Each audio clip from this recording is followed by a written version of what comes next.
Jingle tunes. हाथी से दोस्ती।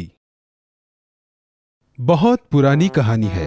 एक जंगल में एक हाथी मुझसे कौन दोस्ती करेगा ये सोचते हुए टहल रहा था। उसे पेड़ पर एक बंदर दिखा। हाथी ने कहा, बंदर भैया, आप मुझसे दोस्ती करोगे?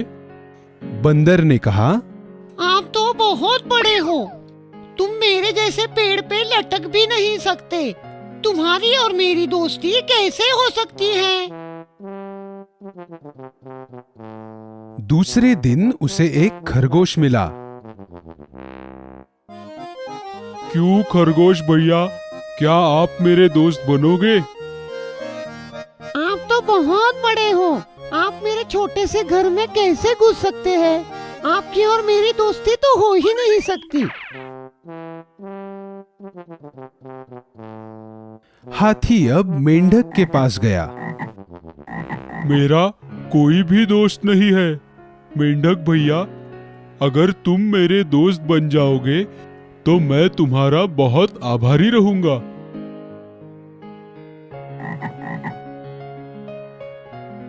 अरे वाह, अच्छी जबरदस्ती है। तुम इतने बड़े, मैं इतना छोटा, कुछ तो सोचो, हमारी दोस्ती कैसे हो सकती है भला? तुम मेरे जैसे कूद भी तो नहीं सकते हो ना। जाओ भाई, किसी और से पूछ लो। अचानक उसे एक लोमड़ी मिली। हाथी ने उससे रोका और कहा, भैया सुनो ना, क्या तुम मेरे दोस्त बनना चाहोगे?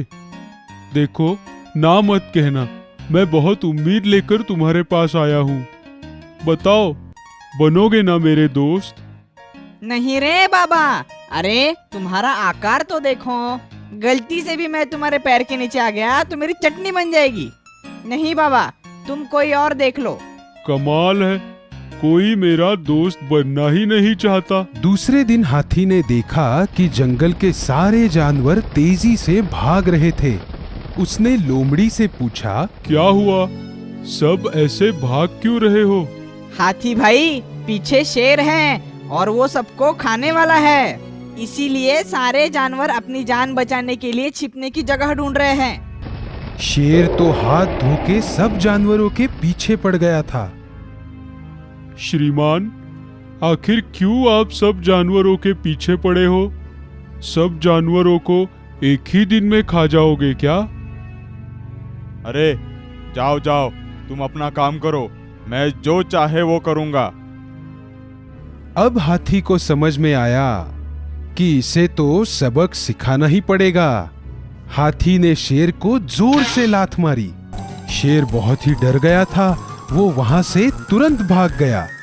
हाथी ने जब सभी को ये खुशखबरी सुनाई, तब सारे जानवर बहुत खुश हो गए। सभी ने हाथी का शुक्रिया अदा किया और बोले, हमारा दोस्त बनने के लिए तुम्हारा आकार बिल्कुल सही है। सच्चा दोस्त वही जो संकट में काम आए। Jingle tunes. चींटी और कबूतर। एक बड़े से जंगल में एक चींटी पेड़ पर से तालाब में गिर गई। एक कबूतर ने उस चींटी को तालाब में डूबते हुए देख लिया था। उसने पेड़ का एक पत्ता तोड़ लिया और उसने पत्ते को चींटी के पास फेंक दिया। चींटी उस पत्ते पर चढ़ गई और शुक्रगुजार होकर कबूतर से धन्यवाद कहा। वो बहुत थक गई थी। कुछ हफ्तों बाद एक शिकारी उस जंगल में आया। शिकारी का तो काम ही है शिकार करना। उसने कुछ दाने जमीन पर फेंके और उस पर जाल बिछाया और फिर पक्षियों के जाल में फंसने की राह देखने लगा। वो चींटी जाल के पास से ही गुजर रही थी। उसने शिकारी की सब तैयारी देख ली थी। उसने देखा कि वही कबूतर जिसने उसकी जान बचाई थी, वो धीरे धीरे जाल में फंसने के लिए नीचे आ रहा था। उस चींटी ने आगे जाकर उस शिकारी के पैर को इतनी जोर से काटा कि वो शिकारी जोर जोर से चिल्लाने लगा। हे भगवान, मर गया। कबूतर ने देखा कि वो आवाज कहाँ से आ रही थी और उस शिकारी को देखकर उसे सब समझ में आ गया और वो दूसरी दिशा की ओर उड़ने लगा और उसकी जान बच गई और चींटी भी वहां से निकल गई। इसीलिए कहते हैं कि अच्छे कामों का फल अच्छा ही मिलता है। Jingle tunes. गधे की सवारी।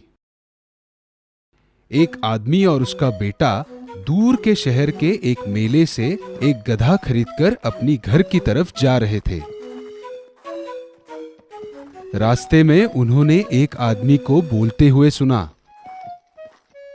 अरे देखो उन मूर्खों को, गधा होते हुए भी पैदल जा रहे हैं। दोनों ने सोचा कि ये तो सही बात है और दोनों गधे पर बैठकर जाने लगे। थोड़ा आगे जाने के बाद उन्होंने और एक आवाज सुनी, अरे देखो देखो उस गरीब गधे को, ये दोनों हट्टे कट्टे उस बेचारे को परेशान कर रहे हैं। वो ठीक से चल भी नहीं पा रहा है। उस आदमी को गधे पर तरस आया और वो गधे पर से नीचे उतरा। थोड़ी देर बाद एक खेत से गुजरते हुए उन्होंने एक औरत की आवाज सुनी, इस लड़के को कुछ शर्म है या नहीं? बेचारा बूढ़ा पैदल चल रहा है और ये लड़का गधे पे बैठ के मजे ले रहा है। अगर वो पैदल चलता और पिताजी को गधे पे बिठाता तो ठीक होता। अब बेटा नीचे उतरा और उसने अपने पिताजी को गधे पर बिठा दिया। वो अपने गांव तक पहुंचे ही थे, तभी पास से गुजरता एक आदमी बोला, ये तो हद हो गई। इतना स्वार्थी आदमी मैंने आज तक नहीं देखा, जो आराम से गधे पर बैठा है और अपने बेटे को पैदल चलने के लिए मजबूर कर रहा है। फिर क्या, उन दोनों ने उस गधे को लाठी से उल्टा लटकाकर अपने कंधों पे उठा लिया और अपनी घर की तरफ निकल पड़े। घर के पास आते ही सब लोग उन पर हंसने लगे। एक बूढ़े आदमी ने उनके पास आकर पूछा, गधे को ऐसा उल्टा लटका के क्यों लेके जा रहे हो? वो लंगड़ा है क्या? क्या वो चल नहीं सकता? तभी उस आदमी ने रास्ते में हुआ पूरा किस्सा उसे सुनाया। तब वो बूढ़ा उनसे बोला, खुद की अकल का इस्तेमाल किए बिना लोगों के कहने पर चलोगे तो यही होगा, सब लोग तुम पर हंसेंगे। आप बिल्कुल सही हो चाचा। एक ही वक्त पर सभी को खुश करना नामुमकिन है। Jingle tunes. चूहों की सभा।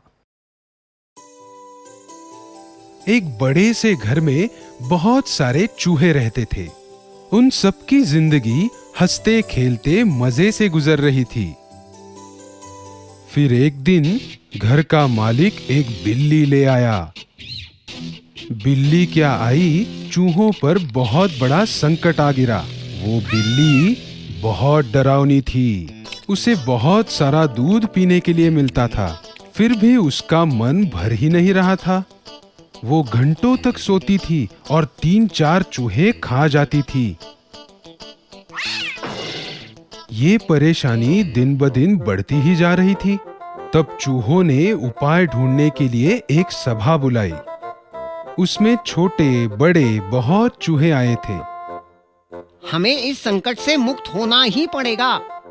दोस्तों, सब लोग उपाय बताइए। हम उस बिल्ली को कैसे मारें या फिर उससे हमें मुक्ति कैसे मिलेगी? बहुत देर तक वो आपस में ही बातें कर रहे थे। थोड़ी देर बाद एक छोटा सा चूहा सामने आया। बिल्ली के गले में घंटी बांधने पर वो कहीं भी जाएगी तो घंटी की आवाज होगी और फिर हम हमारे बिल में भाग जाएंगे। चलेगा? सब चूहे तालियां बजाने लगे। अरे वाह, ये तो बहुत अच्छा उपाय है। ये छोटा सा उपाय सच में अच्छा है। अब हमारे खुशी के दिन वापस आएंगे। अब हमें डरने की जरूरत नहीं है। हमेशा के लिए हमारी संकट से मुक्ति। इस छोटू ने हमारी समस्या हल कर दी। हम सभी को उसका सम्मान करना चाहिए। एक बूढ़ा चूहा कोने में चुपचाप बैठा हुआ था। अरे मेरी बात सुनो, तुम एक बात भूल रहे हो। मुझे एक बताओ, बिल्ली के गले में घंटी कौन बांधेगा? सब चिंता में पड़ गए। खुद के पैर पर कुल्हाड़ी कौन मारेगा? किसी में भी ये काम करने की हिम्मत नहीं थी। इतना जोखिम भरा काम भला कौन करने वाला था? सब चूहे एक दूसरे की तरफ देख रहे थे और अचानक बिल्ली की आवाज आई और सब चूहे अपनी जान बचाने के लिए बिल में घुस गए। सलाह देना बहुत आसान है, लेकिन उसके अनुसार बर्ताव करना बहुत मुश्किल है।